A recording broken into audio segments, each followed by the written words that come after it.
দর্শক শ্রোতা সবাইকে স্বাগত ভোলা ফিশিং বাংলা ইউটিউব এক সাইডে দেখতে পাচ্ছেন নদীতে জাল দিচ্ছে।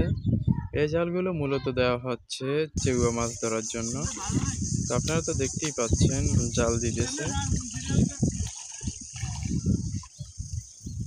ছোট করে জাল দিচ্ছে কাদা মাটি থেকে মাছ বের করার জন্য। দেখতে পাচ্ছেন আপনারা মাছ দেওয়া হয়ে গেছে, দেখতেই তো পাচ্ছেন আপনারা এখানে সবগুলোই লাল চেউয়া মাছ। দেখতে পাচ্ছেন আপনারা সব চেউয়া মাছ, সবগুলো লাল চেউয়া মাছ দেখতেই তো পাচ্ছেন আপনারা। এই জায়গা দিদি তো কই মাছগুলো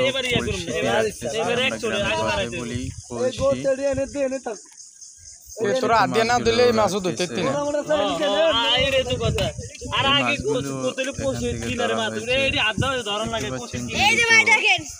লাল চেউয়া মাছ মার দিল আরে গাড়াগাড়ি করে দেখে বেশি।